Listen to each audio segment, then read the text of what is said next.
7:44 de la mañana nos acompaña ya la doctora Pamela Aguirre, constitucionalista. Gracias por estar con nosotros, bienvenida. Bueno, opiniones contrapuestas en torno a lo que pasa en la función judicial, sobre todo cuando la Corte Constitucional responde ya a este pedido que hicieran desde la Corte Nacional de Justicia, el Consejo de la Judicatura, de que se pronuncie para delimitar la aplicación del recurso del habeas corpus, y la Corte Constitucional les dice, no, a nosotros no nos corresponde, ustedes desconocen prácticamente las funciones que tenemos. ¿Cómo evalúa usted eso? ¿Definitivamente no tiene competencia la Corte o está evadiendo también formar parte de la solución o problema? Muy buenos días con toda la audiencia. Liz, muchísimas gracias por esta entrevista. A mí me parece que el comunicado del presidente de la Corte Constitucional tiene que ser entendido en su integralidad. Él finaliza con una frase que a mí me parece que es bastante decidora para entender cuál es el rol que va y que juega la Corte Constitucional dentro de una democracia, y es básicamente cuando señala que la Corte actuará con independencia, pero sin ser indolentes ante la realidad del país. A mí me parece que estas palabras quieren decir que pues actuarán dentro del marco de sus competencias, y esto quiere decir básicamente que dentro del desarrollo de su jurisprudencia podrán ir afinando, podrán ir realizando algo que se denomina pedagogía constitucional. En este punto a mí me gustaría tomarme un minuto para que la gente entienda que la jurisprudencia, el precedente constitucional, opera de manera distinta que la ley. Mientras que la ley es canónica, es decir, el legislador puede por voluntad política cambiar las normas, la Corte Constitucional lo hace dentro del marco de los casos concretos que están en su conocimiento.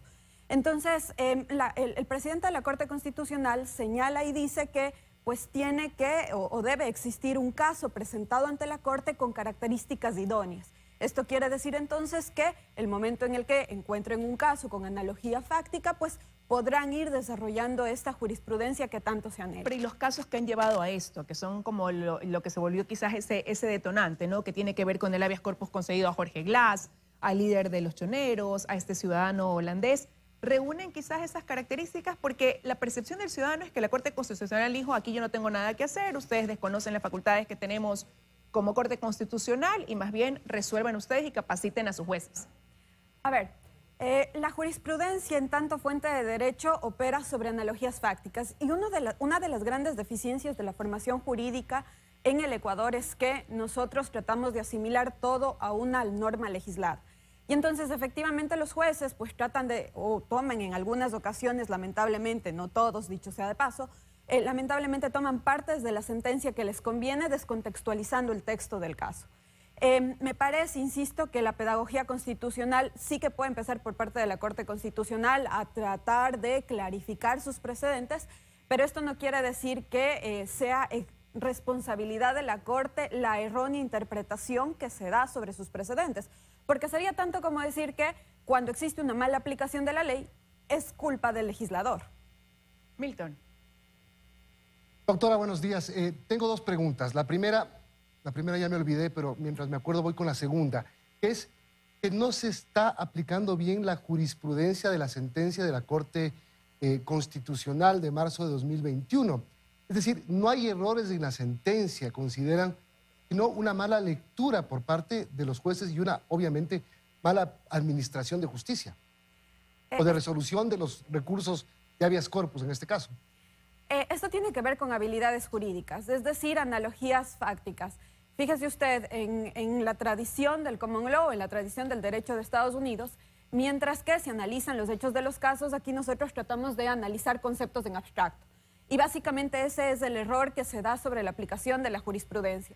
La Corte en su jurisprudencia analiza situaciones concretas, específicamente, por ejemplo, en la sentencia en la que usted cita, se hace referencia al caso de una violación.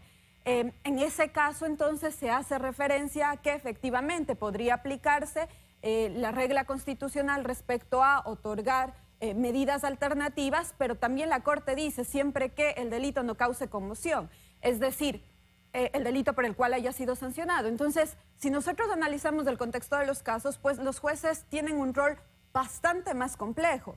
Y no significa que tienen que aplicar acríticamente partes de sentencia para decir que les benefician en los casos o no. De ahí la necesidad inclusive que ha planteado el Foro de Abogados, el Foro de Constitucionalistas, quienes estamos en este ámbito, de contar con jueces especializados. Y esto porque básicamente el derecho constitucional requiere una experticia tal como requiere el derecho penal, tal como requiere el derecho laboral, y pues efectivamente a 13 años de vigencia de esta Constitución hemos visto que el sistema tal como se encuentra estructurado no está dando los frutos esperados. Ahora sí me acordé de la primera pregunta. ¿Es tan así como dice el presidente de la Corte Constitucional? Las sentencias son de última instancia, son inapelables, no hay cómo hacer nada. Vayan, estudien el derecho, vayan, lean bien. ¿O sí hay una salida por parte de la Corte Constitucional? ¿La Corte Constitucional puede realmente hacer algo en este tema? La Corte tiene el rol de generar precedentes, de generar jurisprudencia, tiene este rol y esta obligación de generar la pedagogía constitucional que yo le he denominado, que es básicamente cómo se aplican sus precedentes. Ciertamente las sentencias son definitivas y de última instancia, pero dentro de este campo, de esta fuente de derecho tan rica que es la jurisprudencia, la Corte puede ir especificando sobre qué supuestos cabe sus precedentes, sobre cuáles no cabe sus precedentes, en qué casos existe abuso de estas garantías jurisdiccionales, es decir, que puede ir afinando a lo largo de su jurisprudencia, claro que sí. Pero, ¿y debería o no delimitarse este recurso del habeas corpus? A propósito de lo que estamos viendo ahora, usted ha dicho depende también mucho de la argucia de los jueces, considerando eso, este espectro, los 3 casos recientes. Como digo, ¿debería debatirse sobre eso definitivamente o más bien respetar lo que ya se ha establecido en torno a la aplicación del mismo? El habeas corpus es la garantía de protección más antigua del mundo. Es la garantía de protección de los derechos más antigua del mundo. Y esto quiere decir que el ser humano siempre ha buscado proteger su libertad. Y el habeas corpus protege principalmente esto. Fíjese usted que se pueden encontrar documentos jurídicos en los cuales se evidencian antecedentes del habeas corpus hasta en el mismo derecho romano. Que el habeas corpus sea una garantía accesible, que sea una garantía informal, es decir, desformalizada de solemnidades o ritualidades que tal vez de los procesos los abogados formados en una escuela legicéntrica no estén conformes, pues básicamente esto obedece a la naturaleza misma del habeas corpus. Vuelvo y repito, por eso se requiere una fuerte capacitación de los jueces para conocer en qué casos procede el habeas corpus primero y además también en una ética de los abogados. Esto también tiene que ser dicho. El foro de abogados también sí que ha generado este mal uso de las garantías. No se pone de manifiesto siempre la ética. Ya hemos visto el proceder de algunos de estos jueces que precisamente pues ahora están suspendidos por procesos de investigación. Ha tomado la decisión el Consejo de la Judicatura y esa ya quiero ir. Si no cabe esa revisión del habeas corpus, ¿podría reconsiderarse quizás lo otro que han planteado? El hecho de que, por ejemplo, el Consejo de la Judicatura retome el tener la competencia de actuar en casos de negligencia manifiesta, por ejemplo. A ver, un tema que sí podría ser interesante para que la gente entienda es que estas decisiones de los jueces de primer nivel sí tienen capacidad de ser revisadas por las Cortes de Apelación. Okay. En este caso, entonces, será la Corte de Apelación la que verificará sobre el mérito del expediente, es decir, sobre lo actuado en el expediente, si cabía o no el habeas corpus. Es decir, no todo está perdido y es posible, efectivamente, con un litigio adecuado también por parte de las entidades del Estado, que puedan ser reveídas estas decisiones, por un lado. Y segundo, estos jueces de cortes provinciales sí podrían advertir una mala aplicación o una incorrecta aplicación del derecho y eventualmente declarar que el caso amerita ser analizado para una sanción por error inexcusable, manifiesta negligencia o dolo. Pero existe un juez y ese es el ordenamiento jurídico y aunque existan casos de abuso, esto no significa que tengamos que desmontar el ordenamiento jurídico constitucional, lamentablemente por el mal conocimiento de algunos jueces y también, dicho sea de paso, por la mala utilización de ciertos abogados de estas garantías. Doctora, hace un momento le preguntaba por la actitud de la Corte Constitucional hasta cierto punto magnánima. Acá no vengan, vayan nomás. Ahora le pregunto por el procedimiento o la actitud del Consejo de la Judicatura. ¿De verdad está atado de manos el Consejo de la Judicatura? ¿De verdad no puede hacer nada con esas competencias restadas por la Corte Constitucional o solamente son pretextos? Al Consejo de la Judicatura le corresponde administrar la función judicial y dentro de ese rol de administrar la función judicial le corresponde la capacitación, que es algo por lo cual también se está debatiendo y me parece que dentro de toda esta crisis hay cosas buenas que se deben tratar.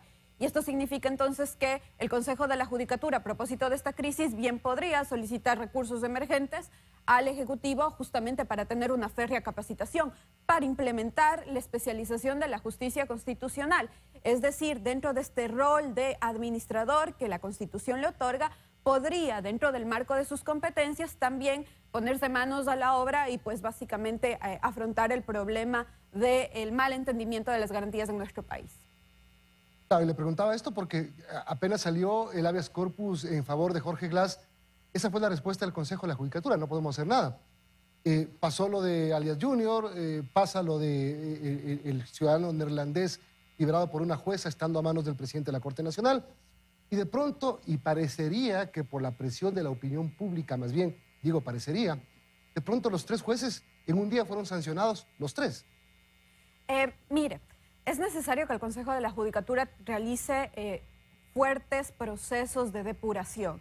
Y estos fuertes procesos de depuración pasan por capacitación, pasan también por el hecho de evaluación, pasa por el hecho de que no existan jueces temporales, es decir, estos jueces que se encuentran que no fueron electos, pero se encuentran en un banco y son temporales, en un banco de elegibles. Entonces, eso también abona a la inseguridad de la carrera judicial. Y efectivamente, en el caso, por ejemplo, del caso de la persona que obtuvo el habeas corpus, que posiblemente es de una banda criminal, pues básicamente ahí lo que ocurrió fue que se dejó sin efecto ese nombramiento temporal. Es decir, esta idea de no generar una permanencia, de no generar una carrera judicial, también afecta y mina la independencia judicial.